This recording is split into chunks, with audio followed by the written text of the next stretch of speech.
प्रार्थनेने सुरुवात करूया.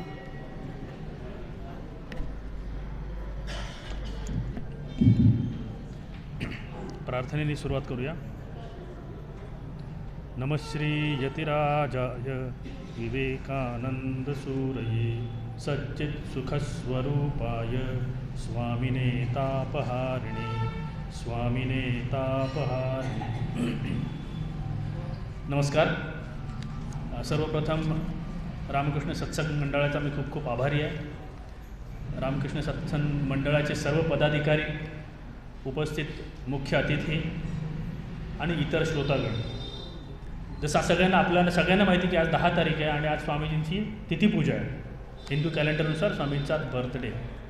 आणि ह्या दिवशी आपल्याला स्वामीजींचे काही विचार ऐकायला मिळणार नाहीत आणि त्यायोगे जो सत्संग घडणार आहे, तर त्यासाठी ही संधी दिल्याबद्दल मी पुन्हा एकदा खूप खूप आभार मानतो.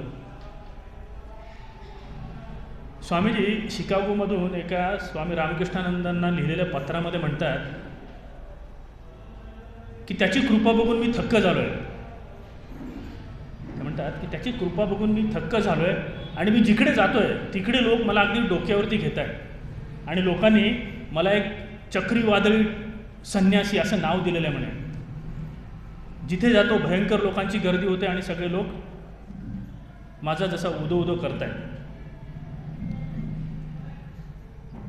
ते म्हणतात की I am a voice without form, म्हणजे मी एक निराकार आवाज आहे असं म्हणतात.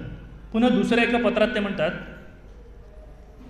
कदाचित मला ह्या शरीराला एखाद्या जुन्या वस्त्राप्रमाणे काढून फेकून द्यायला आनंद होईल हे शरीर सोडायला, पण तरीही I will keep inspiring people and the world till it knows that it is one with the God. की जोपर्यंत लोकांना याची अनुभूती येणार नाही की ते स्वतः देवस्वरूप आहेत, दिव्यत्व त्यांच्याकडे आहे, तोपर्यंत मी लोकांना जे आहे ते इन्स्पायर करत राहीन, तोपर्यंत लोकांना मी प्रेरणा देत राहीन असं स्वामीजी सांगतात. पुढची तर गंमत बघा. एकदा स्वामीजी न्यूयॉर्कमध्ये भाषण देत होते आणि भाषण एकदम खूप रंगात आलं आहे. 15 मिनटं झाली भाषणाला आणि सगळे श्रोते एवढे मंत्रमुग्ध झालेत की एका उच्च स्तरावरती सगळ्यांचं मन गेलेलं आहे. म्हणजे जसे सगळे जणू देहभान हरपून की काय चाललं आहे याचा अजिबात कुणालाही भान नाही बाहेर. आणि इतके श्रोते त्या स्वामीजींच्या लेक्चरमध्ये गढून गेलेले आहेत आणि त्याचा आस्वाद घेत आहेत. आणि अचानक 15 मिनिटानंतर स्वामीजींनी ते लेक्चर बंद करून टाकलं. स्वामीजी सगळ्यांसमोर नतमस्तक झाले आणि निघून गेले. थोडा वेळ तर स्वतःना कळलंच नाही की काय झालं. आणि नंतर जेव्हा ते भानावर आले तेव्हा बघितले की अरे लेक्चर मध्येच थांबलं आहे. खूप निराशा झाली. त्यांना वाटलं स्वामीजी परत येतील. स्वामीजी परत आले नाही. वाट बघून ते निघून गेले. आणि नंतर मग स्वामीजींना त्यांच्या मित्रांनी विचारलं, म्हणे स्वामीजी तुम्ही हे काय केलं? म्हणजे लेक्चर एवढं रंगात आलं होतं आणि लोक एवढे मंत्रमुग्ध झाले होते, तुम्ही ते तिथून पुढे कंटिन्यू करायला पाहिजे होतं, तुम्ही बंद करून का गेलात? बघा स्वामीजी म्हणतात, अरे म्हणजे मी लेक्चर देत होता मला ते लक्षात आलं होतं म्हणे की ते इतक्या उच्च पातळीवरती त्यांची मनं गेली होती, ते इतक्या उच्च भावामध्ये गेले होते, ते जणू एखाद्या मातीच्या गोळ्याप्रमाणे झाले ते सगळ्यांची मनं आणि बुद्धी. आणि मग मला असं वाटलं ना की मी यांच्या मनाला जसा पाहिजे तसा आकार देऊ शकतो, जसं पाहिजे तसं वळवू शकतो, हे माझ्या लक्षात आलं आणि ते मला करायचं नाही. बघा स्वामीजी म्हणतात, त्यांनी माझी शिकवण आपली सत्सद विवेक बुद्धी ठेवून ॲक्सेप्ट केलं पाहिजे. मला हे खूप सोपं झालं असं, मी पाहिजे तसं वळवू शकलो असतो, पण मला हे नको आहे आणि म्हणून मी लेक्चर बंद केलं. बघा हे फक्त सानिध्य आहे. आपला आजचा विषय आहे परिस स्पर्श स्वामीजींचा. ह्या परिसाचं फक्त सानिध्य ज्या लोकांना मिळालं, 100-200 फुटावर बसलेले त्यावेळेचे, विचार करा तो काय प्रभाव असेल. जेव्हा स्वामीजी स्वतः बोलत आहेत आणि लोक ऐकत आहेत, त्या फक्त परिसाचं सानिध्य मिळालं. आणि मग ज्यांना पर्सनल टच मिळाला है ना, या परिसाचा ज्यांना वैयक्तिक ज्यांना स्वामीजींबरोबर सहवास मिळाला, त्यांच्याबरोबर चर्चा करण्याची संधी मिळाली, त्यांची जीवनं किती उजळून निघाले असतील.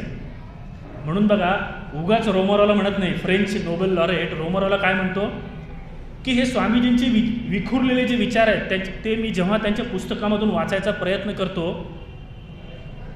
तेव्हा जसा एखादा विद्युत शॉक लागावा ना, इलेक्ट्रिक करंट जसा लागावा, तशा लहरी माझ्या शरीरातून जातात म्हणे. I cannot touch this sayings of he's scattered through the pages 30 years distance from now without receiving an electric shock in my body. Absolutely. 30 वर्षानंतर ते लिहित आहेत आणि ते आपण बघतो है ना. ते बघतो जेव्हा स्वामीजींची पुस्तकं आपण वाचतो,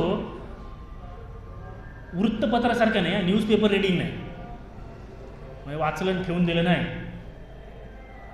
थोडासा भाव ठेवून, थोडंसं मन कॉन्सन्ट्रेट करून जर का आपण स्वामीजींचे विचार वाचले आपण, तर नक्कीच कधी कधी अंगावरती शहार येतात. फक्त विचार वाचतो आपण, विचार, त्यांच्या मुखातून आलेले विचार, आणि मग ज्या लोकांबरोबर जे राहिले असतील त्या लोकांवरती त्याचा किती परिणाम झाला असेल आणि त्यांच्या आयुष्याचं सोनं झाल्याशिवाय नक्कीच राहणार नाही. मागच्या विषयामध्ये आपण असा स्पर्श लाभलेले काही व्यक्तिमत्वाबद्दल आपण चर्चा करूया. त्यातले 2 शास्त्रज्ञ आहेत, 2 उद्योगपती आहेत, एक स्वामीजींचे शिष्य आहे आणि एक आज्ञेयवादी आहे. म्हणजे बघा, हे टिपिकल सगळे व्यक्तिमत्व आहेत ना.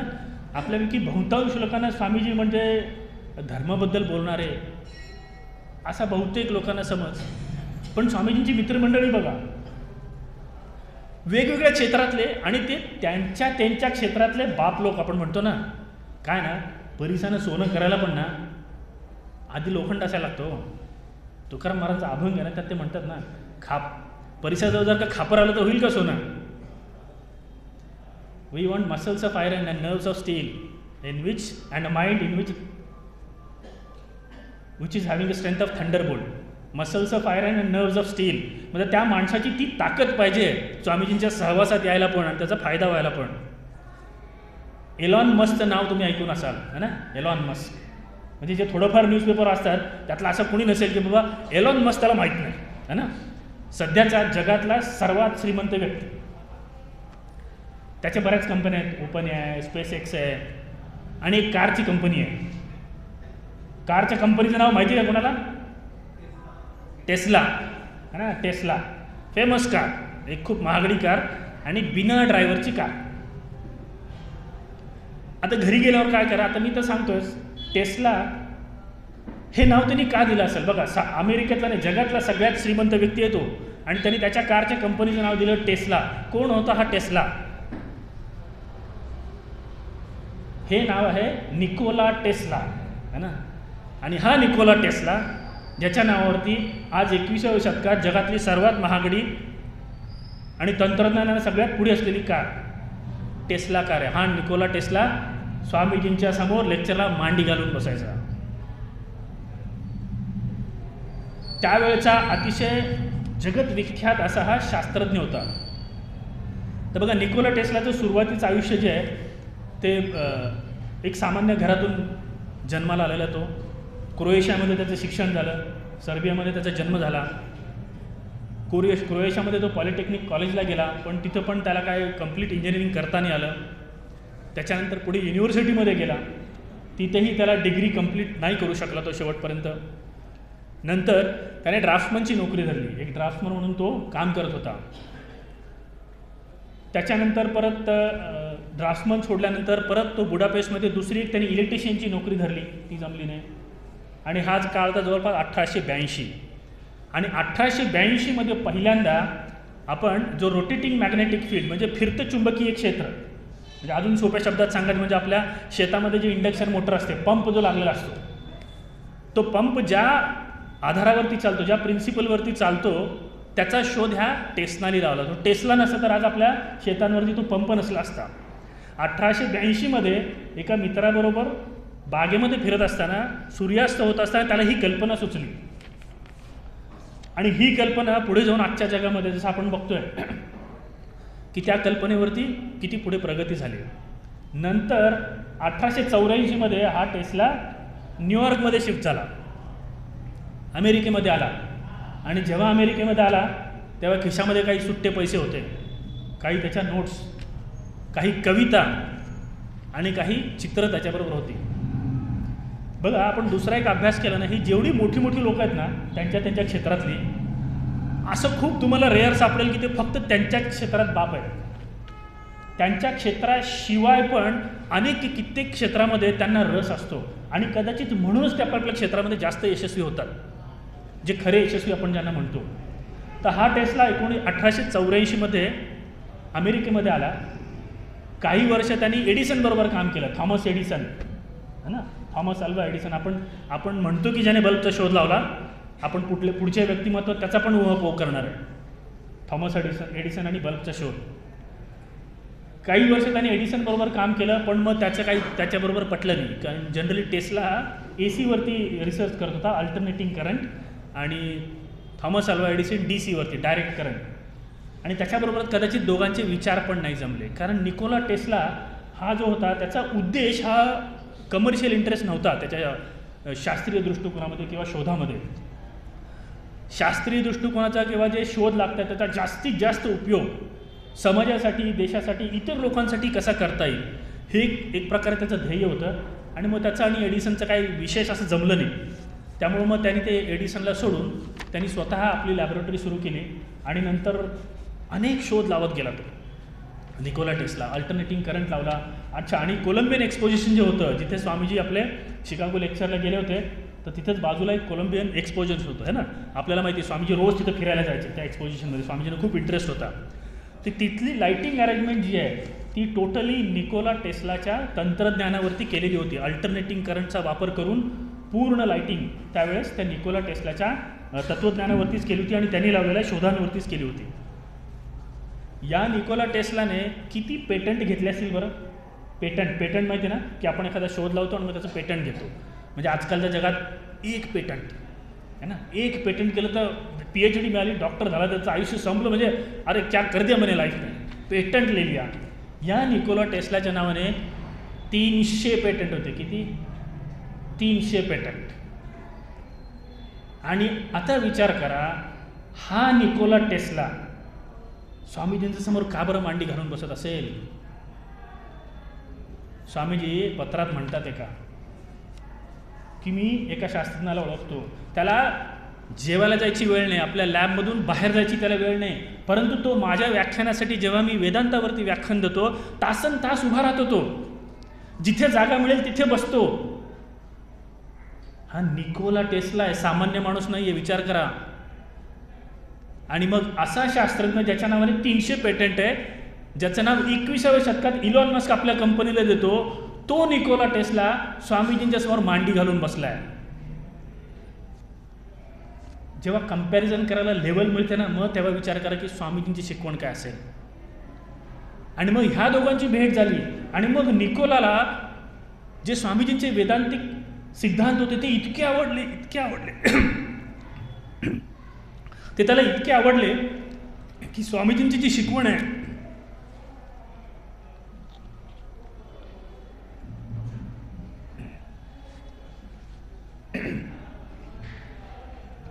वेदांतामधले आणि तसंच सांख्य फिलॉसॉफीमध्ये जे आपल्याला जगाची उत्क्रांती कशी झाली, निर्मिती जगाची कशी झाली, इव्होल्युशन आणि इन्व्होल्युशन, हे जे कन्सेप्ट आहे, आकाश, स्पेस, इथर, तर हे कन्सेप्ट त्याला खूप आवडायचे आहे. आणि निकोला टेस्लाला वाटायचे की फक्त हेच जे सिद्धांत आहेत ते फक्त मॉडर्न सायन्सच्या बरोबरीनं जाऊ शकतात.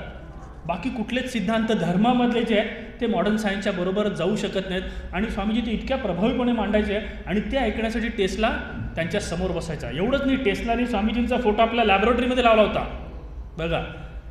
आणि त्याच्या लॅबोरेटरीमध्ये, कारण मगाशी मी जसं सांगितलं, ही अशी लोकं ना सगळ्या क्षेत्रात असतात, तर टेस्ला फक्त त्याच्या शोधापुरताच मर्यादित नव्हता, त्याला लेखनाची आवड होती. कित्येक त्याचे लेखक मित्र होते, संपादक मित्र होते, आर्टिस्ट त्याचे मित्र होते, कलाकार लोक मित्र होते, आणि हे सगळे टेस्लाच्या लॅबमध्ये व्हिजिट द्यायला येत होते. आणि म्हणूनच कदाचित टेस्लाला स्वामीजींचा संग मिळाला. स्वामीजी पुन्हा एका पत्रात म्हणतात की मॅटर आणि एनर्जी, पदार्थ आणि ऊर्जा, matter and energy are interchangeable, जे आपल्या वेदांत सिद्धांतांमध्ये मांडलेलं आहे. स्वामीजी म्हणतात की मला टेस्लाबरोबर माझ्या भेटी झाल्या आहेत आणि खूप चर्चा झालेल्या आहेत, आणि टेस्ला मला पुढच्या भेटीत दाखवून देणार आहे की हे एखाद्या गणिती प्रमेयामध्ये मी मांडू शकतो. I can give mathematical expression of matter and energy, both are interchangeable. आणि जेव्हा हे तो दाखवून देईल तेव्हा आपले वैदिक सिद्धांत जे आहेत ते अजून स्ट्रॉंग आणि मजबूत पायावरती होईल, जे मॉडर्न शास्त्राच्या बरोबरीला उतरतील, त्याच्या कसोटीला पण उतरतील आणि अजून वैदिक सिद्धांत खूप स्ट्रॉंग होतील. अनफॉर्च्युनेटली टेस्ला ते दाखवू शकला नाही. आणि त्याच्यानंतर जसं आपल्याला माहिती आहे, आईन्स्टाईननी 10 वर्षानंतर तोच सिद्धांत मांडला, E=mc², जे स्वामीजी टेस्लाला सांगून गेले होते, परंतु टेस्लाला ते मॅथमॅटिकल फॉर्म नाही देता आला. आणि मग स्वामी निखिलानंदजी महाराज म्हणतात बघा, निखिलानंदजी महाराज जे आहेत ते नंतर आईन्स्टाईनला पण भेटले होते. ते म्हणतात की 5000 वर्ष ज्या गोष्टी पूर्वेला माहीत होत्या त्या आता पश्चिमेला कळायला लागल्या. जेव्हा आईन्स्टाईननी E=mc² दिलं, ते म्हणतात 5000 वर्षापूर्वी आमच्या वेदांमध्ये हे सांगितलेलं आहे. तर हा असा निकोला टेस्ला बघा, स्वामीजींचा परिस्पर्श झाला, 300 पेटंट त्याच्या नावावरती आले, अनेक शोध लावलेत त्यांनी. बघा आजकाल मोबाईल सगळ्यांकडे, घरी गेल्यावर बघा मारा तुम्ही काय काय निकोला टेस्लाने काय काय केलं. निकोला टेस्ला आणि स्वामी विवेकानंद मारा तुम्ही. टेस्ला सोसायटी आहे अमेरिकेमध्ये, खूप फेमस लॅबोरेटरी आहे, एक एक्झिबिशन सेंटर आहे, आणि त्याच्यामध्ये ते आवर्जून स्वामी विवेकानंदाचा उल्लेख करतात. एवढंच नाही, स्वामी विवेकानंदांची चर्चा झाल्यानंतर टेस्ला आपल्या शोधनिबंधामध्ये ह्या संस्कृत टर्म्स वापरायला सुरुवात केली त्यांनी. आकाश, ऊर्जा है ना, स्पेस, इथर आणि कल्प, जसं म्हणू ना cyclic nature of the world no, म्हणजे जग हे कुठून, you cannot make something out of nothing. बघा खूप फेमस वाक्य स्वामीजींचं. जगाच्या उत्पत्तीबद्दल इतर धर्मामध्ये ज्या गोष्टी बोलल्या की जग, you cannot make something out of nothing, there has to be something no, म्हणजे काहीच नाही त्याच्यातून तुम्ही काही निर्मिती करू शकत नाही. मग जगाची निर्मिती कशी झाली की पदार्थ होता तिथे, ऊर्जा पण होती, म्हणतो ना मॅनिफेस्टेशन वॉज नॉट दॅट. आणि जेव्हा मॅनिफेस्टेशन होतं तेव्हा ऊर्जा होते, आणि मग हे जग उदयास आलं, आणि जसं उदयाचं ते लयात जाणार आहे एकदा, आणि दॅट इज एव्होल्युशन. प्रत्येकजण सांगतो उत्क्रांती कशी झाली, पण उत्क्रांतीनंतर there is involution and then there is evolution. हे कन्सेप्ट त्याला खूप आवडलेले, आणि नंतर मग हे संस्कृत टर्म्स तो आपल्या शोधनिबंधामध्ये वापरायचा. भले त्यांनी एवढे शोध लावले, परंतु त्याचा शेवटचा काळ होता निकोला टेस्लाचा, त्याला तेवढी प्रसिद्धी, तेवढं नाव मिळालं नाही. कारण जसं मी मगाशी म्हटलं की त्याचा उद्देश खूप वेगळा होता. त्याचा उद्देश असा होता, नंतर वायरलेसचा शोध जो आता लागला, त्याचा बेसिक शोध निकोला टेस्लाने केला आहे. त्याचं म्हणणं असं होतं की बाबा ऊर्जा ही जगामध्ये प्रत्येक ठिकाणी अवेलेबल आहे, फक्त ती आपल्याला जर का कॅप्चर करता आली, ती ऊर्जा जर का आपल्याला घेता आली, आणि ती ऊर्जा आपण इतरांना दिली पाहिजे. त्याचं स्वप्न होतं की जशी विद्युत एनर्जी आहे, की ही विद्युत एनर्जी आपण लोकांना मोफत देता आली पाहिजे. कारण विद्युत एनर्जी ही वैयक्तिक, सामाजिक आणि राष्ट्रीय स्तरावरती पण अर्थव्यवस्थेशी जोडलेली आहे. विचार करा, प्रत्येकाला इलेक्ट्रिसिटी जर का फ्री मिळायला लागली, शेतावरती पंप चालायला लागले, तर शेतकऱ्याला जास्त फायदा होईल, इंडस्ट्रीजना जास्त फायदा होईल, इंडस्ट्रियलायझेशन वाढेल, देशाची आर्थिक व्यवस्था वाढेल. तर म्हणून त्याचं असं म्हणणं होतं की बाबा ह्या सगळ्या गोष्टी फ्री दिल्या पाहिजेत, आणि या गोष्टी ज्या फ्रीमध्ये आहेत ना, त्या करायला त्याला तेवढं पाठबळ इंडस्ट्रीकडनं मिळालं नाही. कारण त्याच्यात फायदा नाही, इंडस्ट्रीचा त्याच्यामध्ये फायदा नाही, आणि त्यामुळं शेवटचे दिवस त्याचे हे तसे फारसे प्रसिद्धीत गेले नाही. लौकिकदृष्ट्या आपण म्हणायचं फारसे प्रसिद्धीत गेले नाही. पण त्याच्या वैयक्तिक आयुष्यामध्ये जेव्हा स्वामीजींचा स्पर्श झाला आहे, स्वामीजींना बघण्याचं, बोलण्याचं आणि त्यांच्यावर चर्चा करण्याचं ज्याला भाग्य मिळालं आहे, त्याचं शेवटचं आयुष्य वैयक्तिकरित्या नक्कीच शांततेत गेलं असणार, यात काही वाद नाही आहे. बाकीच्या लोकांच्या दृष्टीने कदाचित भले प्रसिद्धी नसेल, पण त्याच्या आयुष्याचं सोनं झालेलं आहे, असणारच असणार. हा निकोला टेस्ला बघा, एक शास्त्रज्ञ, हा स्वामीजींचा मित्र. दुसरा मित्र बघा, हिराम मॅक्सिम. AK-47 सगळ्यांना माहिती आहे ना, AK-47 gun, machine gun, automatic machine गनचा शोध ज्याने लावला, Hiram Maxim, sir Hiram Maxim, तो स्वामीजींचा मित्र. बघा, एक आहे संन्यासी, आणि एकाने काय इन्व्हेंट केलं आहे, वेपन ऑफ मास डिस्ट्रक्शन ना. एका सेकंदामध्ये हजारो लोकांना, शेकडो लोकांना गोळ्या घालून फिनिश. हा असा शास्त्रज्ञ, हा स्वामीजींचा मित्र बघा. आणि हा पण साधासुद्धा नव्हता, हा पण एक अवलिया होता. त्याला सुरुवातीला अस्थमाचा त्रास होता, त्याने आपण जे अस्थमॅटिक इन्हेलर वापरतो त्याचा शोध या हिराम मॅक्सिमने लावला. जहाजं जी समुद्रामध्ये जातात, समुद्रामध्ये मग लाटेमध्ये हेलकावतात, तर जहाज पलटी नाही झालं पाहिजे म्हणून त्याने एक शोध लावला. हा हिराम मॅक्सिम. एवढंच नाही, मशीन गनचा तर शोध लावलाच त्याने. वेगवेगळ्या इंधनावरती, जसं वाफ झाली किंवा तेल ऑइल झालं, त्याच्यावरती चालणाऱ्या अनेक इंजिनचा शोध या हिराम मॅक्सिमने लावला. एवढेच नाही, त्यांनी विमानावरती पण खूप प्रयोग केले, की विमान उडवण्यासाठी त्यांनी भरपूर प्रयोग केले. एक विमान पण बनवलं त्याने, ते 100 फूट उडालं पण नंतर खाली पडलं आणि ते क्रॅश झालं. आणि मग त्याने तो विमानाच्या शोधचा पिच्छा सोडून दिला, की ठीक आहे हे की आपल्याला जमणार नाही. पण मग त्यांनी एक जॉय राईडमधलं जे विमान असतं, जॉय राईडमध्ये आपण बघतो ना डिस्ने वर्ल्डमध्ये वगैरे जसे फिरणारे पाळणे असतात विमानासदृश, त्याचा त्याने शोध लावला आणि ते कमर्शियली खूप हिट झालं. आणि ते अजूनही अमेरिकेमधल्या एका बीचवरती त्याने इन्व्हेंट केलेला जो पाळणा आहे, त्याच प्रिन्सिपलवरती तो पाळणा अजूनही चालतो आहे. मग त्यातून जे पैसे मिळाले त्याला, त्याच्यावर तो अनेक शोध लावत गेला. थॉमस एडिसन, आपण पुन्हा बोलतो, आपण एडिसनबद्दल पुन्हा एडिसनकडे आपण आलो. बघा, लाईट बल्बचा शोध हा हिराम मॅक्सिमने लावला आणि त्याचं पेटंट हे हिराम मॅक्सिमच्या कंपनीतल्या एका कर्मचाऱ्याच्या नावावरती होतं.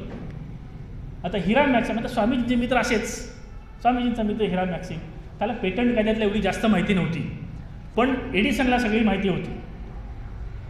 थॉमस एडिसनने काय केलं, कोर्टामध्ये चॅलेंज केलं की यांनी जे पेटंट केलं आहे हिराम मॅक्सिमचं असेल, पण नाव त्या कर्मचाऱ्याचं आहे, त्यामुळे it cannot hold in the court of law.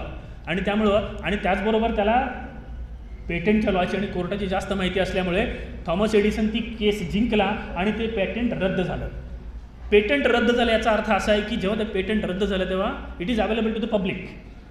कुणीही जे आहे त्या पेटंटवरती तुम्ही ती टेक्नॉलॉजी वापरून तुमची उत्पादनं तयार करू शकता. आणि एडिसननी हेच केलं, हिराम मॅक्सिम म्हणतो. आणि तेही बिना काहीही हिराम मॅक्सिमला श्रेय न देता ह्या पेटंटचा वापर करून त्यांनी लाईट बल्ब बनवले. पण त्या इनकॅन्डिसेंट बल्ब, ती फिलामेंट आणि त्याचं कोटिंग हे हिराम मॅक्सिमच्या कंपनीने त्याचा शोध लावला होता. पण थॉमस एडिसनने ते घेऊन त्याच्या नावावरती केलं. हा असा हिराम मॅक्सिम. त्याला भारत आणि चीनबद्दल खास विशेष प्रेम होतं आणि तो मिशनरीच्या त्याच्या मिशनरी लोकांच्या खूप विरोधात असायचा इन द सेन्स त्याला त्यांची काम करण्याची पद्धत आवडायची नाही, की मिशनरी लोक चायनामध्ये जात आहेत, भारतामध्ये जात आहेत आणि लोकांना जबरदस्ती कन्वर्ट करतायत, हे त्याला अजिबात आवडायचं नाही. आणि हा हिराम मॅक्सिम याने शिकागोचं स्वामीजींचं लेक्चर ऐकलेलं होतं. शिकागोचं लेक्चर ऐकलेलं होतं हिराम मॅक्सिमने. आणि हिराम मॅक्सिम एक पहिलं लेक्चर ऐकल्यानंतर दुसरं त्याने ऐकलं नाही.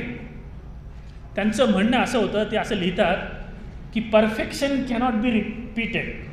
त्यांचं म्हणणं, त्यांचं स्वतःचं असं वैयक्तिक मत होतं की ते एवढं परफेक्ट भाषण होतं म्हणे की याच्यानंतर, कारण ते हिराम मॅक्सिमची लेवल कदाचित तेवढी होती की याच्याशिवाय बेस्ट काय असू शकत नाही. इवन स्वामीजी पण ते रिपीट नाहीत करू शकणार, म्हणून त्यांनी पुढचं भाषण ऐकण्याचा प्रयत्नसुद्धा केला नाही. And he writes it, perfection cannot be repeated and I have even not tried to attend the lectures which we are following on the following days of Chicago. असं ते लिहितात.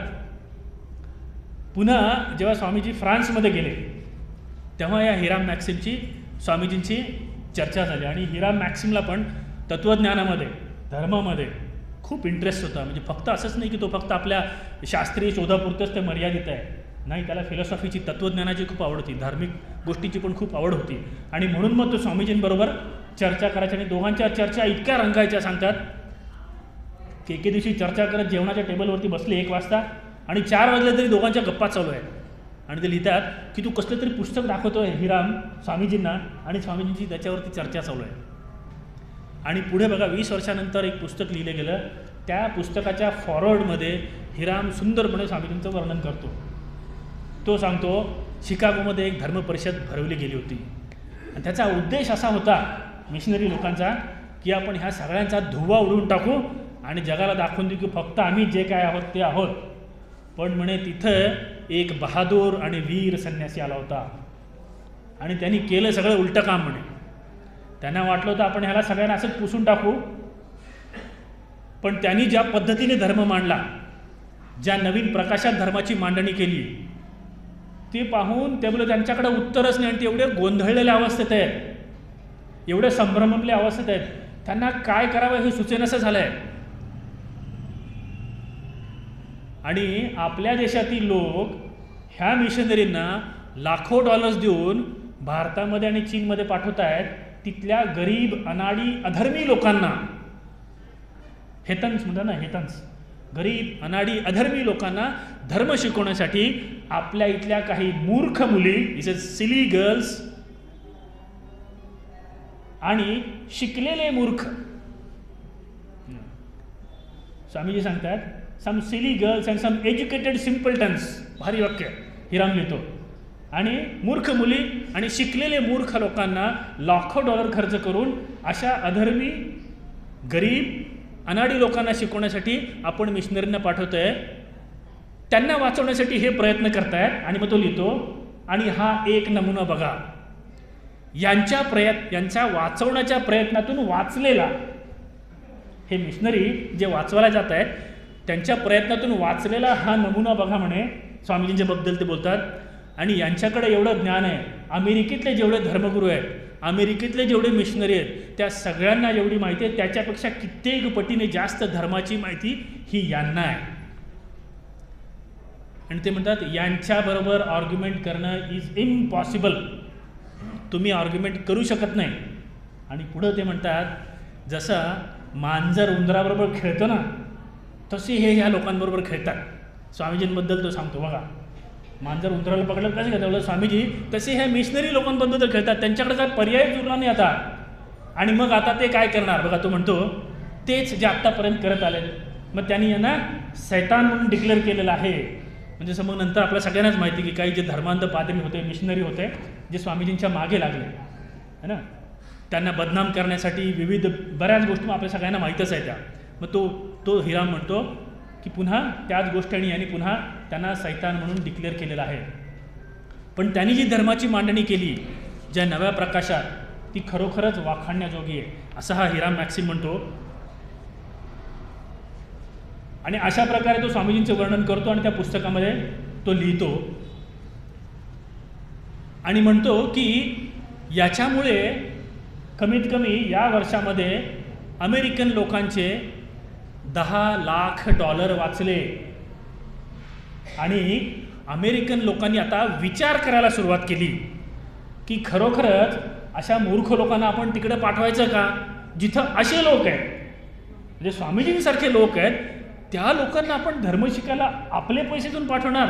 आता अमेरिकन विचार करायला लागले आणि त्यामुळे अमेरिकन लोकांचे $10 लाख वाचले. And that is the fact. आणि म्हणून हे मिशनरी का मागे लागले, 10 लाखांनी उत्पन्न कमी झालं, लोक देणग्या द्यायचे, ते काही सांगायचे, अरे ते निधर्मी लोक आहेत, ते गरीब लोक आहेत, त्यांना धर्म कळत नाही, आपण जाऊन शिकवलं पाहिजे. आणि मग स्वामीजी म्हणतात आता अमेरिकन लोक विचार करायला शिकले. आणि त्याचं सारं श्रेय जातं स्वामी विवेकानंदांना. बघा त्यांच्याबद्दल हा हिराम मॅक्सिम, मशीन गन इन्व्हेंटर. बघा काय संबंध, machine gun inventor, Swami Vivekananda. यांनी किती पेटंट काढले असतील बरं, 270. या हिराम मॅक्सिमच्या नावाखाली 270 पेटंट्स. परिशी स्पर्श व्हायला लोखंड असलं पाहिजे, नव्हतं ना, लाकूड आणि खापर चालणारच नाही. स्वामीजी समजणं तेवढी सोपी गोष्ट नाही, म्हणजे आपल्याला पण समजत नाही. आयुष्य गेलं स्वामीजींचा एस समजला तरी बास झालं म्हणायचं आपण. आता स्वामीजी समजण्यावर जस्ट लक्षात आलं म्हणून सांगतो, अमेरिकेमध्येच न्यू डिस्कवरीजमध्ये सिस्टर गार्गीचा उल्लेख करतात. म्हणजे स्वामीजींना समजण्यासाठी ना आपली पण तेवढी तयारी असली पाहिजे. स्वामीजींचं लेक्चर ऐकण्यासाठी एक माणूस आला आणि लेक्चर ऐकून गेल्यानंतर तो 3 दिवस आजारी पडला. 3 दिवस तो अंथरुणाशी खेळून होता. स्वामीजींनी सांगितलेली सत्य ती एवढी त्याला हेवी झाली, त्याला ते पचनीच नाही पडलं, त्यांनी कधी असं ऐकलंच नव्हतं. 3 दिवस तो माणूस आजारी होता. ठीक आहे, तर तसं आहे, तर स्वामीजी समजायला पण आपली तेवढी पात्रता असली पाहिजे. बघा हिराम मॅक्सिम हा त्याचा मित्र, सोनं झालं त्या विषय, 270 पेटंट बनवली त्यांनी, अजून काय पाहिजे. आणि जगामधला फोरमोस्ट सायंटिस्टमध्ये अजून हे हिराम मॅक्सिमचं नाव येतं. नंतर त्याला नाईटहूड पण मिळाली, म्हणून सर हिराम मॅक्सिम म्हणतात. इंग्लंडच्या राणीने त्यांना नाईटहूड पण दिली. हा असा हिराम मॅक्सिम. आता तिसरा कॅरेक्टर बघा, रॉबर्ट इंगरसोल. अच्छा, हा माणूस काय, हा आज्ञेयवादी आहे, धर्मावरती त्याचा विश्वासच नाही. याचं काम काय, धर्माच्या विरुद्धच बोलणं. बघा, आणि त्यावेळेचा फेमस ओरेटर आहे, वक्ता, अतिशय फेमस वक्ता. कशावरती वक्तृत्व त्याचा, धर्म कसा चुकीचा आहे. आणि कुणाचा मित्र तो स्वामीजींचा. आणि स्वामीजी कशावर बोलतात, धर्मावरती. बघा तरी स्वामीजी, आणि स्वामीजी काय बोलतात बघा, त्या इंगरसोलबद्दल स्वामीजी काय लिहितात. स्वामीजी म्हणतात की इंगरसोल एक महान आणि थोर व्यक्तिमत्व आहे, एक अतिशय उदार मनाचा माणूस, आणि इज व्हेरी फाईन स्पीकर. बघा हे कोण म्हणतंय, स्वामीजी लिहितात. हा Swamiji, who has moved the entire world because of his one speech, he is telling about somebody who is a fine speaker. Ingersoll बद्दल बोलतात स्वामीजी. हा रॉबर्ट इंगरसोल. रॉबर्ट इंगरसोलचा जन्म न्यूयॉर्कमध्ये झाला. त्याचे वडील चर्चमध्ये मिनिस्टर होते. ते स्पष्टवक्तेपणाचे प्रवक्ते होते, स्पष्टोक्ते होते खूप, आणि गुलामगिरी विरुद्ध सक्रिय होते. त्यावेळेस जी अमेरिकेमध्ये गुलामगिरी चालायची त्याच्या विरुद्ध ते बरेच सक्रिय होते. आणि त्याच्यामुळे त्यांना काय बऱ्याच वेळेला बऱ्याच लोकांची त्यांचं जमायची नाही वडिलांचं, त्यामुळे त्यांना जागा बदलत राहाव्या लागायच्या. आणि चर्चचे मिनिस्टर असल्यामुळे घरात थोडंसं वातावरण त्या बाबतीचं होतं, आणि त्याचा उलट मनावरती परिणाम ह्या इंगरसोलवरती झाला लहानपणापासूनच. आणि मग त्याचा धर्मावर तर हळूहळू विश्वासच उडत गेला, आणि मग तो एक अज्ञेयवादी झाला. पुढे न्यूयॉर्कमध्ये आल्यानंतर त्यांनी वकिलीचं शिक्षण घेतलं. तो वकील झाला, आणि याचं वक्तृत्व कौशल्य जे आहे ते खूप चांगलं होतं, आणि लोकांना आपल्या बाजूला वळवून घेण्याची जी शक्ती होती ती इंगरसोलकडे जबरदस्त होती. आणि त्याच्या जोरावरती तो एक खूप फेमस फौजदारी वकील झाला. म्हणजे फौजदारी खटल्यातला वकील म्हणजे इंगरसोल खूप नावारूपाला आला. त्याच्यानंतर अमेरिकेमध्ये जे गृहयुद्ध झालं होतं त्याच्यामध्ये त्याने कर्नल म्हणून काम केलं, आणि तो रिपब्लिकन पार्टीचा जोरदार सपोर्टर होता अमेरिकेमधली. रिपब्लिकन पार्टी म्हणजे जी अब्राहम लिंकनची होती त्याचा तो सपोर्टर होता. पण तो खूप सक्रिय राजकारणामध्ये नव्हता, पण तो सपोर्टर होता. रिपब्लिकन पार्टीचा एक सपोर्टर होता हा रॉबर्ट इंगरसोल. गृहयुद्धानंतर खऱ्या अर्थानं त्याची जी सामाजिक आयुष्यामध्ये सुरुवात झाली तो मग मुक्त विचार घेऊन आला, कारण तो एक फेमस वकील असल्यामुळे त्याला ते सगळं व्यासपीठ उपलब्ध झालं. आणि मग तो आपली मतं मांडायला त्याने समाजामध्ये सुरुवात केली की ज्या धर्मामधल्या चुकीच्या गोष्टी आहेत त्याबद्दल तो पब्लिकमध्ये बोलत असे, आणि त्याच्या व्याख्यानाला भयंकर गर्दी होत असे. त्यावेळेस खूप लोक त्यावेळेस गर्दी करायचे.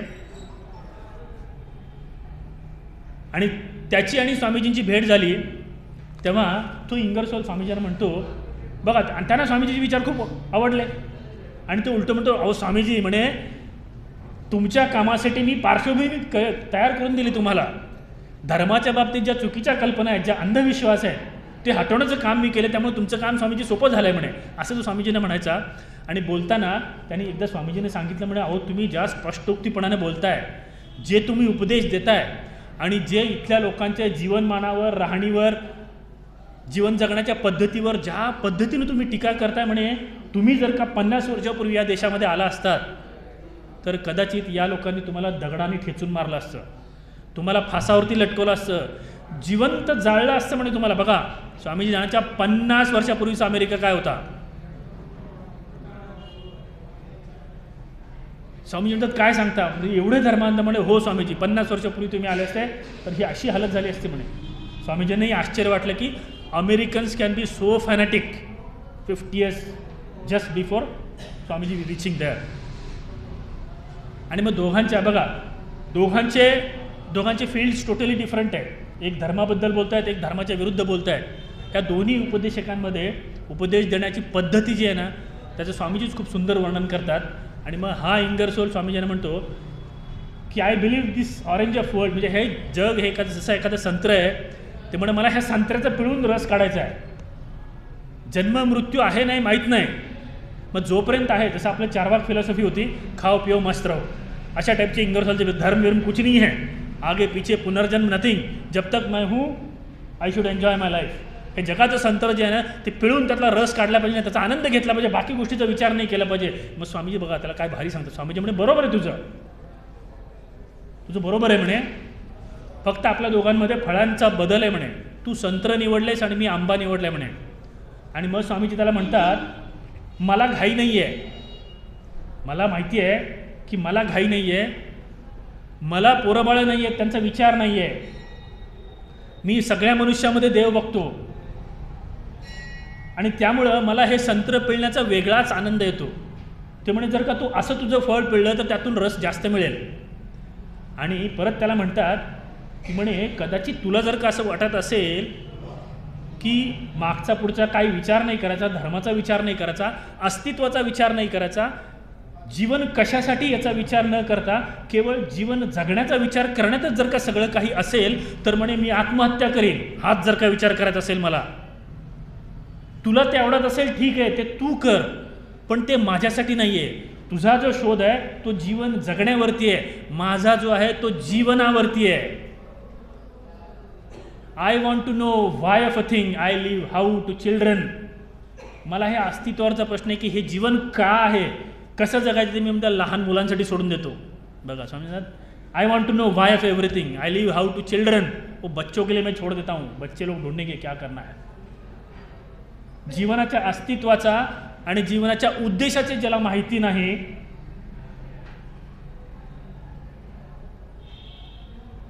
त्याच्यासाठी जीवन काय हे त्याच्यासाठी काहीच महत्त्वाचं नाही, पण माझ्यासाठी ते सगळं आहे. म्हणजे फक्त वरनं झाडावरनं ॲपल का पडतं है ना, जो न्यूटनने शोध लावला की सफरचंद जमिनीवर का पडतं आणि इलेक्ट्रिक शॉक दिलं तर माझ्या स्नायूंमध्ये काय बदल होणार आहे, हा फक्त शास्त्रीय दृष्टिकोनच जर का मला शिकायचा असेल तर ते माझ्यासाठी व्यर्थ आहे. माझ्यासाठी जीवन काय आहे, उद्देश जीवनाचा काय आहे हे जगणं आणि हे याचा शोध लावणं हे माझ्यासाठी महत्त्वाचं आहे.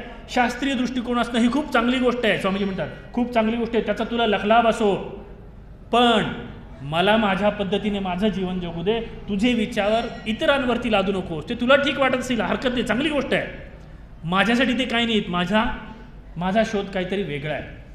बघा हा असे रॉबर्ट इंगरसोल आणि ह्या दोघांमध्ये मैत्री म्हणजे ही गोष्टच बघा ना, म्हणजे स्वामीजीचं व्यक्तिमत्व आणि एक अज्ञेयवादी माणूस आणि दोघांची फ्रेंडशिप बघा. तो स्वामीजींना वॉर्निंग देतोय, तो स्वामीजींना सांगतोय. हे अशा इंगरसोलला पण स्वामीजींचा सहवास मिळाला. पुढचं व्यक्तिमत्व जॉन डी रॉकफेलर. आपल्यापैकी बऱ्याच लोकांना माहीत असेल, तुम्ही गुगलवरती सर्च मिळाला रॉकफेलर फाउंडेशन. आजच्या दिवसाला जगामध्ये one of the richest foundation जे समाजसेवेमध्ये काम करते. इलॉन मस्कचा पण गोष्ट केली. इलॉन मस्क जगातला सगळ्यात श्रीमंत माणूस. हा जॉन डी रॉकफेलर त्यावेळेचा अमेरिकेमधला सर्वात श्रीमंत माणूस, अमेरिकेतला पहिला अब्जाधीश. त्याची संपत्ती किती होती माहिती आहे? रॉकफेलर 1913 मध्ये त्याची संपत्ती काढली $900 दशलक्ष. अमेरिकन इकॉनॉमीच्या 2% of American economy Rockefeller individual. जीडीपीच्या अमेरिकन जीडीपीच्या 3% ये रॉकफेलर आहे. रॉकफेलर या रॉकफेलरच्या आयुष्याची सुरुवात कशी झाली? वयाच्या 16व्या वर्षी एका शिपिंग कंपनीमध्ये त्यांनी क्लर्कची नोकरी केली आणि मग तिथं त्याला चांगली आयडिया आली की शिपिंग कंपनी कसे डिस्काउंट देतात, कधी डिस्काउंट देतात, कुठला माल कुठे न्यायचा, आणि नंतर हे त्याने चांगलं आत्मसात केलं. पुढे 1870 मध्ये त्यांनी स्टँडर्ड ऑइल कंपनी म्हणून अमेरिकेमध्ये एक ऑइल कंपनी काढली बघा. आणि 1870 ते 1897 90% of American oil was refined by standard oil company. विचार करा, अमेरिकेसारख्या पूर्ण देशातलं 90% तेलाची शुद्धता refinement was done by Rockefeller. Think of a power. म्हणजे भारताच्या बाबतीत बोलायचं मुकेशभाई अंबानी, त्याच्या समोर जाण्याची कोणी हिंमत करणार आहे? असा कोण होता? हा जॉन डी रॉकफेलर. आणि जेव्हा स्वामीजी न्यूयॉर्कमध्ये होते तेव्हा रॉकफेलरच्या बऱ्याच कंपन्या होत्या, त्यातल्याच एका भागीदाराच्या घरी स्वामीजी होते.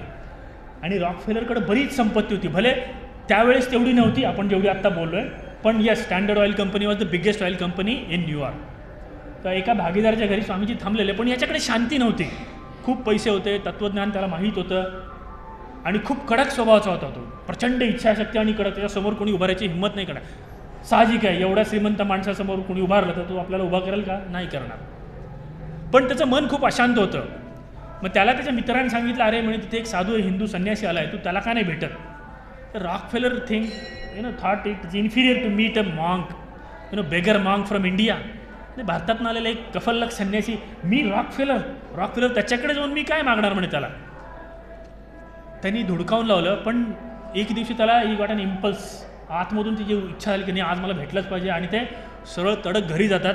दरबान बाहेर थांबलेला आहे, त्याला सांगायचं रॉकफेलर आहे तो, त्याला कोण जाणार आहे, मी रॉकफेलर आहे. तो सरळ आतमध्ये तड तड तड चालत गेला. दरबान काही सांगायच्या आत स्वामीजी जिथे बसले होते ते आतमध्ये घुसला आणि आतमध्ये जाऊन उभा राहिला. स्वामीजींनी डोळेसुद्धा वरती उचलून बघितलं नाही. स्वामीजी खाली मेजकडे बघून काहीतरी लिहित होते, त्यांचं डोकं खाली होतं. रॉकफेलर येऊन थांबला आणि काही क्षणातच स्वामीजींनी रॉकफेलरबद्दल सांगायला सुरुवात केली आणि रॉकफेलरला अशा अशा गोष्टी सांगितल्या ज्या इतरांना कुणालाच माहीत नव्हत्या, त्या फक्त रॉकफेलरला माहीत होत्या. आणि रॉकफेलर अवाक झाला, शॉक झाला त्याला. आणि मग स्वामीजी त्याला म्हणतात की रॉकफेलर, तुझ्याकडे ही जेवढी अफाट संपत्ती आहे, तू केवळ माध्यम आहेस. देवाने ही संपत्ती तुला दिली आहे, त्याचा चांगला वापर कर, त्याचा इतरांसाठी, इतरांच्या सेवेसाठी वापर कर. आता तो रॉकफेलर, त्याला एक कफलक संन्यासी सांगतो रॉकफेलरला, मतलब मुझे ज्ञान दे रहा है. He didn't feel it right, he became uncomfortable. काही बोलला नाही तो, ताड ताड ताड तसेच पाय आपटत निघून गेला.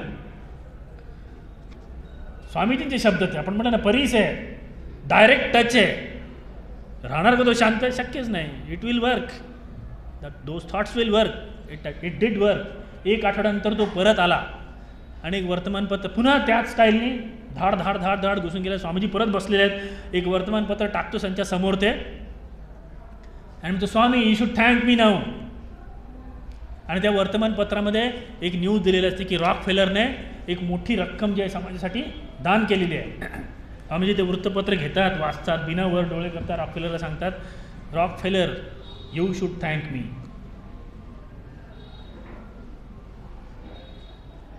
बघा, रॉकफेलर सांगतो त्यांना की तुम्ही सांगितलं होतं मला ना दान करायला, हे बघा मी दान केलंय, नाऊ से मी थँक्यू.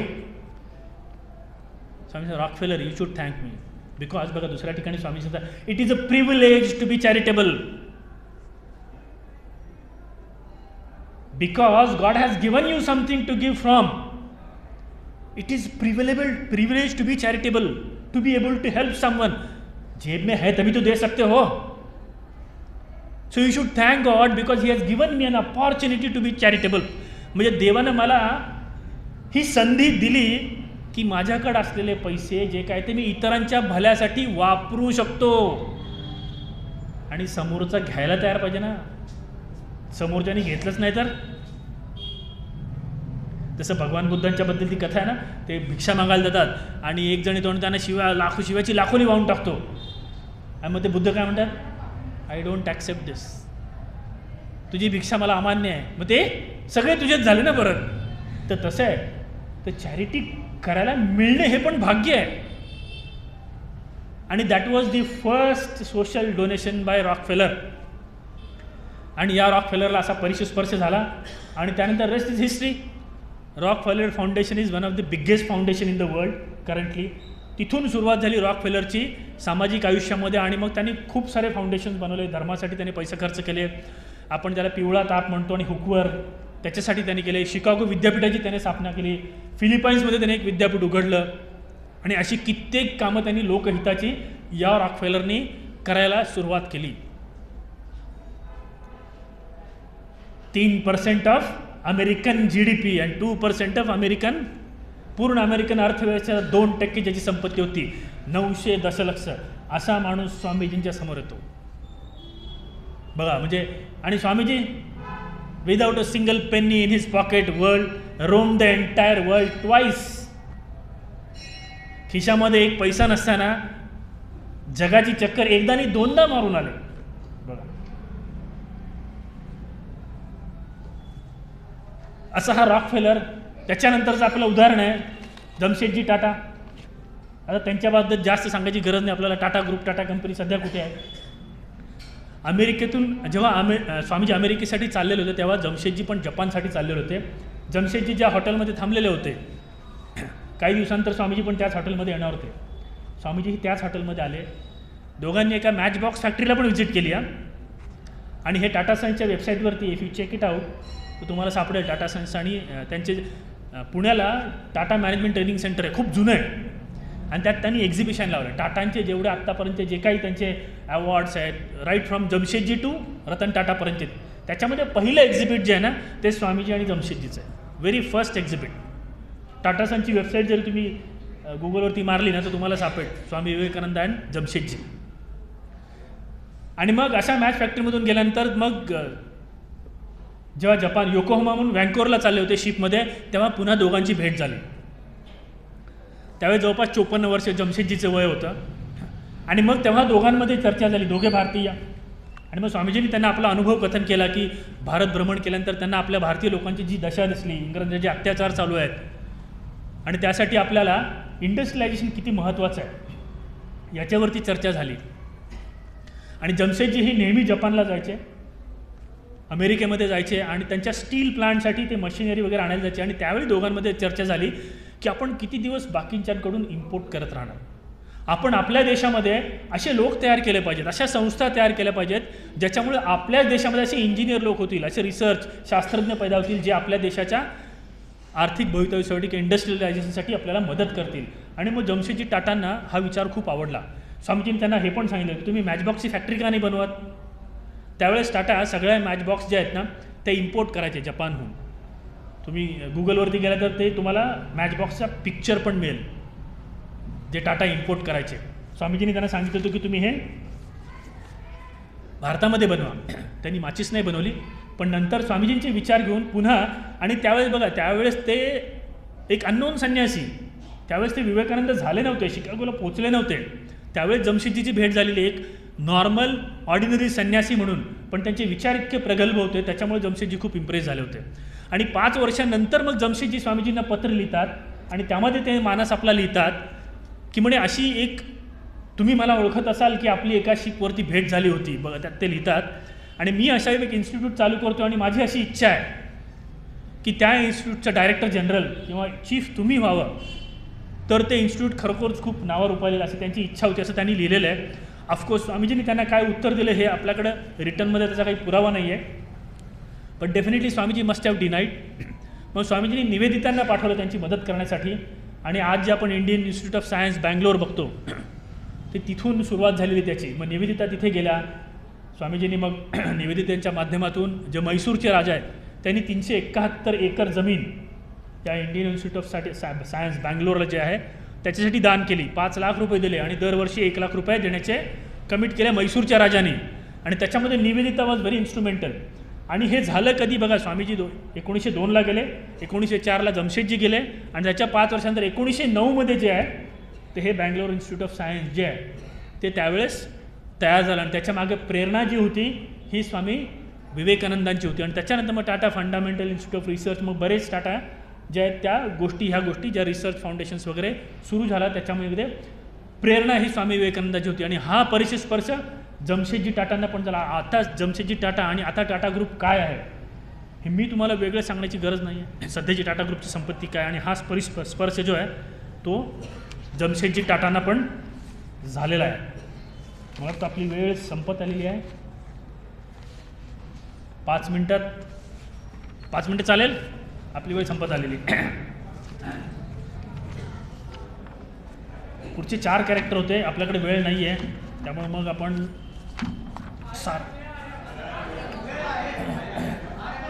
आपण थोडं फास्ट घेण्याचा प्रयत्न करू, ठीक आहे, जास्त वेळ न देता. कारण काय ना, नुसतं परिचयस्पर्शन सांगून उपयोग नाही, त्या लोखंडाचं महत्त्व सांगितलं ना मग लक्षात येईल की अरे स्वामीजींना भेटणारे लोक साधे लोक नव्हते. आणि म्हणूनच त्यांच्या तो टच जो आहे तो खूप महत्त्वाचा आहे. त्याच्यानंतर आपण घेऊया एमा काल्वे. आता बघा, ही फ्रेंच ओपेरा सिंगर. म्हणजे फक्त तुम्ही या लोकांचे प्रोफेशनल फील्ड्स बघा. एक काय तो शास्त्रज्ञ आहे, दुसरा काय तो बंदूक बनवतो, तिसरा काय तो धर्मावरतीची विश्वास नाही आहे, है ना. आता ही ओपेरा सिंगर, अरे साधू माणूस, ओपेरा सिंगर बरोबर काय संबंध त्यांचा. फेमस फ्रेंच ओपेरा सिंगर त्यावेळची. स्वामीजी स्वतः लिहितात की म्हणे ही एवढी फेमस आहे की तिथल्या राजवाडेसुद्धा तिला खूप मान देतात आणि तिची कमाई वर्षाला जवळपास 3 ते 4 लाखाची त्यावेळेचा 1893. जेव्हा बाकी सिंगर आणि ॲक्टर्स 1-2 लाख कमवतात तेव्हा ही एमा काल्वे 3 ते 4 लाख रुपये कमवते. आणि ती म्हणे खूप गरीब परिस्थितीतून बाहेर आलेली, स्वामीजी तिच्याबद्दल लिहितात, खूप गरीब परिस्थितीतून ती बाहेर आलेली आहे, खूप कष्ट यातना तिने लहानपणामध्ये सोसलेल्या आहेत आणि त्यामुळे आणि त्या सगळ्या परिस्थितीशी झगडत ती मोठी झाली आणि आज तिने एवढी संपत्ती जमा केलेली आहे.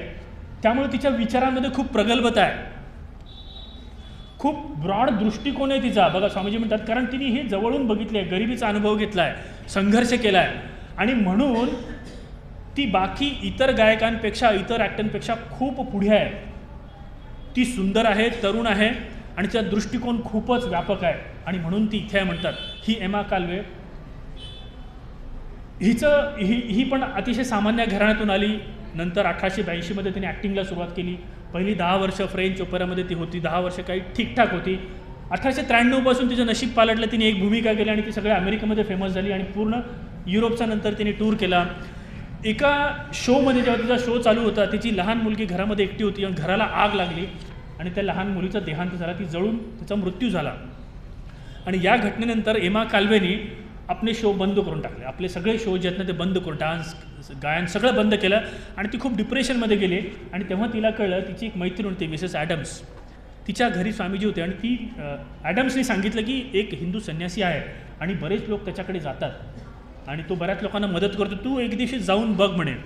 आणि एमा काल्वे खूप डिप्रेस्ड होती. ती म्हणे ठीक आहे, एका दिवशी जाईन. आणि मग एका दिवशी तिने अपॉइंटमेंट घेतली आणि ठीक आहे मी जाते म्हणे भेटायला. आणि भेटायला गेली आणि भेटायला गेल्यावर तिला सांगण्यात आलं की जेव्हा तुम्ही जासाल तोपर्यंत बोलायचं नाही, जोपर्यंत स्वामीजी तुमच्याशी काही विचारपूस करत नाही तोपर्यंत स्वतःहून काही बोलायचं नाही. एमा काल्वे एंटर झाली, तोच सीन, स्वामीजी शांतपणे बसलेले आहेत.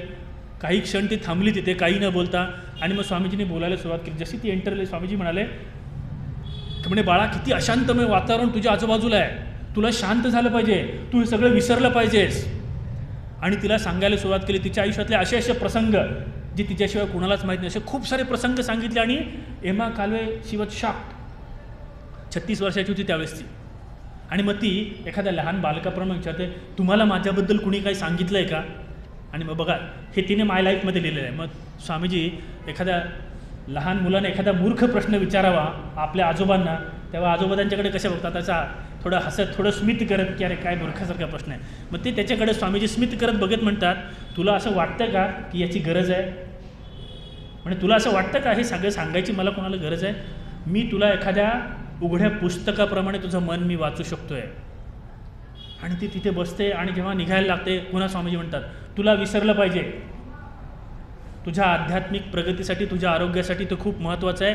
तुला सगळं विसरलं पाहिजे, पुन्हा जोमानं काम केलं पाहिजे, पुन्हा हसत राहा आणि तुझ्या आतमधली जी शक्ती आहे तिला अभिव्यक्ती दे, तुला विसरलं पाहिजे. आणि ती सांगते एमा काल्वे, जेव्हा मी तिथून बाहेर आले तेव्हा मला असं वाटलं की माझ्या जेवढ्या चिंता, जेवढं डिप्रेशन होतं ते सगळं त्यांच्या सानिध्यात सगळं निघून गेलं आणि मी पुन्हा अतिशय आनंदी झाले. आणि मग पुन्हा त्यांनी आपलं करिअर सुरू केलं आणि पुन्हा स्वामीजींबरोबर तिला कैरोमध्ये, जेव्हा तिथला एक प्रसंग आहे, मग युरोपमध्ये जेव्हा ते फिरत होते, ग्रीस, बल्गेरिया, रोमानिया, बऱ्याच ठिकाणी फिरले, इजिप्तमध्ये फिरले. आणि ती सांगते स्वामीजींबरोबरचे अनुभव माय लाईफमध्ये ती लिहिते.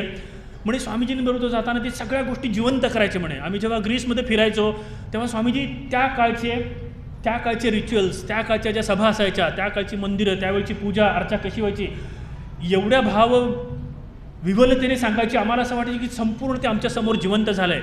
इजिप्तमध्ये गेलो, आम्हाला त्या पिरामिडचा इतिहास सांगायचे आणि प्रत्येक गोष्टीचा इतिहास इतका तंतोतंत सांगायचे की आम्हाला ती सांगते की ते सहल म्हणून गेले होते. ते सांगते it has become a pilgrimage.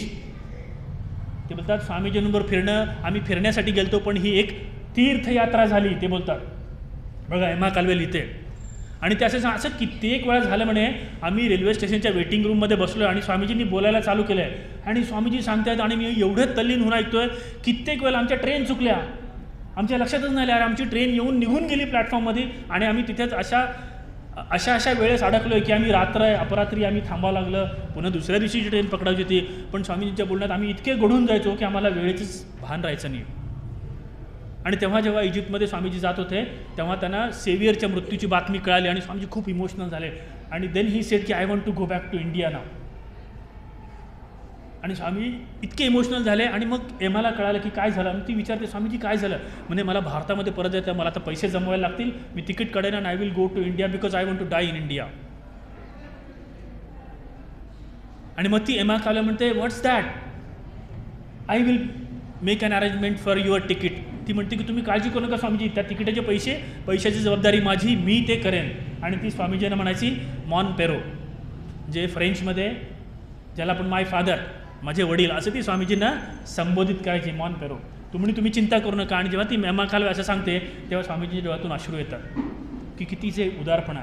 आणि इजिप्तमध्ये कैरोमध्ये एका ठिकाणी फिरत असताना हे सगळे 5-6 लोकांचा ग्रुप आहे. फिरता फिरता काय होतात, ते एका चुकीच्या रस्त्यामध्ये घुसतात. एक अस्वच्छ गल्ली आहे, दुर्गंधी तिथून येते आणि बघतायत की खूप साऱ्या स्त्रिया आहेत तिथे. काही खिडकीतून इशारे करतायत, काही रस्त्यावरती बसलेल्या आहेत, काही बाकड्यांवरती बसलेल्या आहेत. आणि एक मोडकळीस आलेली इमारत आहे. आणि त्यांना लक्षात आलं, अरे आपण चुकीच्या ठिकाणी फिरता कोणाच्या लक्षात नाही आलं. ते सगळे तिथे गेले आणि एका मोडकळलेल्या इमारतीच्या सावलीमध्ये बाकड्यावरती 3-4 महिला बसलेल्या आहेत. आणि त्यांनी एकदम गोंगाट सुरू केला आणि या लोकांकडे बघून इशारे करायला सुरुवात केली आणि जोरजोरात इशारे करून बोलवायला लागले. जसं यांच्या लक्षात आलं की आपण चुकीच्या रस्त्यामध्ये आलेलो आहे, त्यांनी पटपट जाऊन स्वामीजींनी घेऊन तिथून काढायचा प्रयत्न केला. स्वामीजींनी त्यांचा हात सोडला आणि चालत चालत गेले समोर. त्या बाकड्यावरती 4 महिला बसल्या होत्या आणि ते त्यांना इशारे करत होते. स्वामीजी त्यांच्या जवळ गेले आणि मग स्वामीजी त्यांना म्हणतात, poor children of God, they have lost their divinity in their beauty. बघा, ते म्हणतात आपलं दिव्यत्व हे या आपल्या स्वतःच्या सौंदर्यामध्ये गमावून बसलेले आहेत. ही पुअर चिल्ड्रन, ही बाळं म्हणतात. आणि स्वामीजींच्या डोळ्यातून अश्रूच्या धारा त्यांच्याकडे बघून यायला लागल्या. आणि जसं स्वामीजींना त्यांनी बघितलं त्यांच्या अश्रूच्या धारा, त्या महिलांना कळालं की हे गिराईक वेगळं आहे. आणि मग त्यातली एक समोर गेली. त्यांनी स्वामीजींचे जे कपडे खाली जमिनीशी लोळत होते ते आपल्या डोळ्याला लावले, डोक्याला लावले आणि she says man of God, he is a man of God. अरे देवदूत आहे म्हणे हा. आणि दुसरी महिला होती, ते स्वामीजींच्या भेदक दृष्टीतून तिला असं वाटलं की ह्या नजरेला जर की मी नजर देऊन राहिले तर कदाचित माझा आत्मा संकुचेल, म्हणून ती आपल्या तोंडावरती हात ठेवते. बघा, ह्या एमा कालवेला स्वामीजींचा टच झाला, परिस्पर्श झाला. ही एमा कालवे नंतर बेलूर मठात पण आली, कलकत्त्याला भेट दिली तिने, स्वामीजींच्या रूमला भेट दिली. अशी ती एमा कालवे. त्याच्यानंतर एक घेऊन आपण थांबूया, सारा एलन वॅल्डो. दैवी वाणी पुस्तक वाचलं, इन्स्पायर्ड टॉक्स. तुमच्यापैकी कोणी वाचलं असेल इन्स्पायर्ड टॉक्स, नसेल वाचलं तर जरूर वाचा. ही सारा एलन वॅल्डो जर का नसली असती तर आपल्याला दैवी वाणी किंवा इन्स्पायर्ड टॉक्स आणि राजयोग हे पुस्तक मिळालं नसतं. जवळपास 50 वर्षे वयाची ही स्त्री होती आणि 30 वर्षे जी आहे ही वेगवेगळ्या धार्मिक चर्चा, तत्त्वज्ञानिक चर्चा ही ऐकायची. अमेरिकेमध्ये जिथे कुठे असे व्याख्यानं व्हायची तिथे ती नक्की जायची. तिला खूप इंटरेस्ट होता. तिला भेटायला पण बघा 30 वर्षे लागली. 30 वर्षाची ती साधना. आणि त्यानंतर ब्रुकलिन इथिकल असोसिएशनमध्ये एक दिवशी स्वामीजींचं लेक्चर तिने ऐकलं, 30 डिसेंबर. आणि then she said have got. आणि तेव्हा तिला कळालं की आपण ज्याच्या शोधात आहे ते आज आपल्याला मिळालेलं आहे. आणि तिथून पुढे मग स्वामीजींची सगळी लेक्चर्स तिने ऐकली. 1893 ते 1895, 1895ला गुडविन आले. आणि मग गुडविन आल्यानंतर मग जे स्वामीजींची भाषणं होते ते गुडविन टाईप करायचे, शॉर्ट हँडमध्ये घ्यायचे आणि मग त्याची पुस्तकं झाली. पण 93 ते 95 हे पूर्ण काम जे आहे हे सारा एलन वॅल्डो यांनी केलेलं आहे. स्वामीजी न्यूयॉर्कमध्ये राहायचे. त्या खूप अंधारी खोली होती. बघा, आपल्याला खूप कमी माहिती असते आपल्यापैकी बऱ्याच जणांना. म्हणजे त्यावेळेची आपण म्हणू शकतो की न्यूयॉर्कमध्ये जी झोपडपट्टी होती ना, तिथे स्वामीजी राहायचे. कारण स्वामीजींना चांगल्या घरामध्ये लोक घर द्यायचे नाहीत. कारण भारतातला माणूस आहे हा, काळ्या चमडीचा माणूस आहे. त्यांना चांगल्या हॉटेलमध्ये लॉजमध्ये गेले तर लोकांना ते आवडणार नाही, म्हणून त्यांना आपण त्यावेळेस न्यूयॉर्कची झोपडपट्टी म्हणू शकतो. अशी खूप अंधारी खोली असायची बेसमेंटमधली. स्वामीजी तिथं राहायचे. स्वच्छ जेवण नाही मिळायचं. स्वामीजी एक दिवशी एमाला म्हणतात, can you cook for me, तू म्हणे माझ्यासाठी स्वयंपाक करू शकशील का? म्हणजे इथलं खूप अशुद्ध जेवण आहे, मला आवडत नाही. आणि एमा ती आनंदाने स्वीकारते. ती त्या घरमालकिणीची परवानगी घेते, घरून आपला स्टोव आणते, सगळं सामान आपल्या घरातून आणते आणि मग ती स्वामीजींना स्वयंपाक करून द्यायची. ती राहायची ब्रुकलिनमध्ये. स्वामीजी असायचे न्यूयॉर्कमध्ये. बघा, सकाळी 8 वाजता घरातून टांगा गाडीतून निघायची 50 वर्षाची महिला स्वामीजींची सेवा करण्यासाठी. 2 तास लागायची तिला, 2 ते 2.5 तास स्वामीजींकडे पोहोचायला. सकाळी 8 वाजता निघणार, 2 तासानंतर स्वामीजींकडे पोहोचणार, तिथे स्वयंपाक करून त्यांना जेवू घालणार. जेवण झालं पुन्हा लेक्चरला नोट्स घ्यायला बसणार, नोट्स घेणार, बाकी उरलेली कामं करणार, कोणी व्हिजिटर आले त्यांना एंटरटेन करणार आणि तिथून 8-9 वाजता निघणार आणि रात्री 10 वाजता आपल्या घरी पोहोचणार. 1000 आयलंड पार्कमध्ये पण सारा एलन वॅल्डो होत्या आणि 1000 आयलंड पार्कच्या जेवढ्या नोट्स आहेत त्या सगळ्या सारा एलन वॅल्डो यांनी लिहून घेतलेल्या आहेत. आणि स्वामीजींनी बरोबर ओळखलं होतं की सारा वॉल्डन यांची बुद्धिमत्ता ही अफाट आहे. शॉर्ट हँडमध्ये म्हणजे त्यांचा कोणी हात धरू शकत नाही. आणि त्यांचे उपदेश समजण्यासाठी सगळ्यात कॉम्पिटंट कोण असेल तर सारा एलन वाल्डो होत्या. स्वामीजी म्हणायचे, you want to print book, Sara को देतो, that's all, finish. What changes Sara want to make, I am fine with it. एवढं त्यांच्यावरती विश्वास होता सारा एलन वाल्डोवरती. इन्स्पायर्ड टॉक्स हे पुस्तक केवळ आणि केवळ सारा एलन वाल्डोमुळे आपल्याला मिळालं. एक दिवशी सारा एलन वाल्डो इन्स्पायर्ड टॉक्समधल्या 1000 आयलंड पार्क, त्यावेळेस पुस्तक नव्हतं, एक दिवशी नोट्स वाचत होते. काही व्हिजिटर आलेले होते आणि त्यांच्यासमोर त्या नोट वाचत होत्या आणि तेवढ्यात स्वामीजी मागे येरझारा करत होते. त्यांना वाटलं स्वामीजींचं लक्ष नाही. ते व्हिजिटर आले, त्यांना वाल्डो वाचून दाखवत होते की कालच्या लेक्चरमध्ये स्वामीजींनी काय काय सांगितलं. आणि ते व्हिजिटर गेल्यानंतर स्वामीजी येतात आणि एलन म्हणतात, एलन, इट इज सरप्रायझिंग, तू एवढ्या चांगल्या प्रकारे तू नोट्स कशी घेऊ शकली म्हणे. मला असं वाटत होतं जेव्हा तू नोट्स वाचत होती की मी स्वतःच बोलतोय आणि मी स्वतःचं ऐकतोय, असं मला वाटत होतं म्हणे. म्हणजे बघा किती निपुण असली पाहिजे त्या शॉर्ट हँडमध्ये, ही अशी सारा एलन वाल्डो. आणि एक दिवशी सारा एलन वाल्डो स्वामीजी बघतायत, रडते. ती रडत बसली आणि स्वामीजी, अरे तुला काय झालं सारा म्हणे. ती म्हणे, स्वामीजी मी एवढी मेहनत करते, सकाळपासून 8 वाजता घरातून निघते, इथे येते, एवढी कामं करते, तरी पण तुम्ही मला सगळ्या लोकांसमोर रागवता म्हणे. आणि किती आणि कसं रागवता. स्वामीजीचा राग म्हणजे कसा. आणि स्वामीजी म्हणून तुम्ही रागवता मला आणि मला खूप वाईट वाटतं म्हणजे दुसऱ्यांची चुकी असेल तरी पण तुम्ही मलाच येऊन रागवता. आणि बघा स्वामीजीने काय प्रेमळ उत्तर दिलं. स्वामीजी, अगं सारा म्हणे, हे बघ म्हणे, मी इथे नवा आहे म्हणे, तुझ्याशिवाय मी कुणाला ओळखतो इथे म्हणे, मी जर का तुझ्यावर नसेल रागवून तुम्ही कुणावर रागू. सारा एवढी खुश होते. आणि मग तिथून पुढे ती सारा वाट बघत, अरे स्वामीजी मला कधी रागवतील, स्वामीजीचं एवढं प्रेम आहे माझ्यावरती, स्वामीजी मला कधी रागवतील याची ती वाटच बघत असते. अशी ही सारा एलन वाल्डो. हिचा एक शेवटचा प्रसंग बघून आपण थांबूया, जो माझा एक खूप आवडता प्रसंग आहे. न्यूयॉर्कमध्ये, अमेरिकेमध्येच जी न्यूयॉर्कमधली त्यावेळेची घरं होती, ते एक असं अरुंद घर आहे. समोर दरवाजा, मोठा उंच दरवाजा आहे आणि समोरच्या साईडला 2 खिडक्या असायच्या ज्या बाहेर खोलायच्या आणि त्याच्यामध्ये एक आरसा, अगदी जमिनीपासून छतापर्यंतचा मोठा आरसा होता. आणि लेक्चरच्या आधीची वेळ आहे आणि ह्या सारा एल्डोंनी, मी म्हटलं ना, 30 वर्ष त्यांनी खूप तत्त्वज्ञानाविषयीची लेक्चर्स ऐकलेली आणि she was always having that fear in her mind. आणि त्या 30 वर्षामध्ये त्यांना खूप बरे वाईट अनुभव आलेले की होता नाही, लोक बोलते कुछ है लेकिन अपने पर्सनल लाईफ में दे आर समथिंग एल्स. आणि she was always looking for a chance of weakness. त्या ती स्वामीजीमध्ये पण बऱ्याच वेळी शोधायची की एवढं बोलतात की खरंच की कधी थोडं यांचंही मन कधी गडबड होतं आहे का, कायम ती शोधत असायची. आणि एक दिवशी जेव्हा ती आरशासमोर बसली, ती बघते स्वामीजी असे येत आहेत, आरशासमोर उभारतात, अशी पगडी सरळ करतायत, परत वळतात आणि जात आहेत. आणि ती सारा म्हणते, आज पकडलं म्हणते मी यांना, vanity of vanities, have caught his weakness. आणि सारा स्वामीजीने काय म्हणणार, स्वामीजी पुन्हा येतात, पगडी करतात आणि परत जाणार. स्वामीजी स्वतः साराला म्हणतात, Ellen, how strange it is. बघा, Ellen, how strange it is, the moment I turn away from mirror I forget my self, how do I look. मी आरशापासून जेव्हा मागे वळतो, मी विसरतो मी कसा दिसतो. No body consciousness at all. Think for a moment. काय म्हणजे शब्दच नाहीत त्याला. म्हणजे मी आरशापासून घेऊन मी विसरतो मी दिसतो कसा. आणि म्हणून मी स्वतःला ना, कारण लेक्चर द्यायचं आहे ना नंतर, मी खाली आणतो माझ्या मनाला. I forget my self the moment I turn away from mirror. हे असे स्वामीजी. आणि ही अशी सारा एलन वाल्डो. नंतर शेवटचा प्रसंग, ठीक आहे, आणि आपण संपतोय, नक्कीच संपतोय. आणि ही सारा एलन वाल्डो जेव्हा मॅकडॉलला एक पत्र लिहिते, जो मॅकलॉईडला पत्र लिहिते, त्याच्यामध्ये ती त्या उल्लेख करते, ती म्हणते की थँक्यू. ती मॅकलॉईड काय करते, स्वामीजीची काही पत्र तिनं आणून देते आणि ती पत्र जशी येतात मग ती लिहिते त्याच्यामध्ये, तू दिलेली पाठवलेली स्वामीजीची पत्र मला मिळाली. मी घराच्या वरच्या रूममध्ये गेले, सगळी पत्र पुन्हा पुन्हा वाचली, त्याच्यावर डोकं ठेवून मी ढसढसा रडले म्हणे. आणि मी विचारत होते की मी असं काय माझ्या आयुष्यामध्ये केलं की मला हा असा स्वामीजींचा सहवास मिळाला. बघा, she is crying, what have I ever done in this life to get to know Swamiji. मी असं काय आयुष्यामध्ये केलं होतं म्हणजे एवढं महाभाग्य माझं कसं की मला त्यांची सेवा करायला मिळेल. म्हणून ती रडते त्या पत्रांवरती डोकं ठेवून. हे डायरेक्ट कॉन्टॅक्ट मिळालेलं परिसर.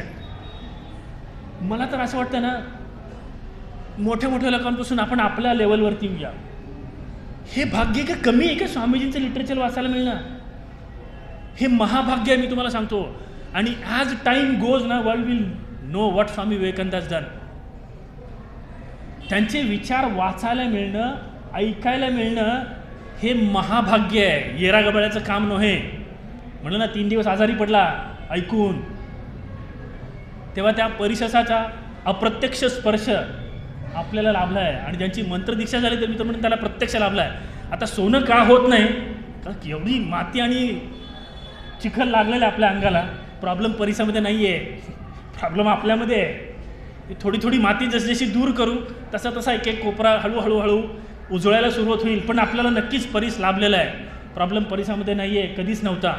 प्रॉब्लेम आपल्यामध्ये आहे. आपण खापर आहोत. थोडंसं लोह, थोडंसं muscles of iron, nerves of steel in all aspects of life. जेव्हा आपण उतरू आणि जेव्हा मी माझ्या वैयक्तिक आयुष्यामध्ये बघतो आणि तुम्ही पण तुमच्या वैयक्तिक आयुष्यामध्ये कदाचित बघत असाल, रामकृष्ण भावधारेशी जोडण्याचे आधीचे आपण आणि नंतरचे आपण. थोडा विचार करा, 20-25 वर्ष जे काय असेल, आपण पहिल्यांदा जेव्हा भावधारेच्या संबंधामध्ये आलो त्यावेळची आपण, त्यावेळची आपली विचार करण्याची प्रक्रिया, जीवनाकडे बघण्याचा दृष्टिकोन आणि आताचा दृष्टिकोन. झालंच की सोनं अजून काय पाहिजे? सोनं म्हणजे काय physical gold? No, do you want physical gold? अरे वो तो आएगा जाएगा. आपल्याला त्यांचे विचार मिळाले, हेच आपलं महाभाग्य आहे. आणि आपल्या जीवनाचं सोनं मी तो म्हणतो झालेलं आहे. फक्त आपल्याला जास्तीत जास्त आपल्याला लोखंड करून घ्यायचं आणि जास्तीत जास्त फायदा आपला नक्कीच होईल. मी पुन्हा एकदा रामकृष्ण सत्संग मंडळाच्या सर्व पदाधिकाऱ्यांचे खूप खूप धन्यवाद देतो. चीफ गेस्टचे खूप धन्यवाद देतो. तसेच इथे उपस्थित सर्व श्रोत्यांचे आणि तुम्ही सर्वांनी मला शांतचित्ताने ऐकून घेतल्याबद्दल खूप खूप धन्यवाद. थँक्यू. नमस्कार.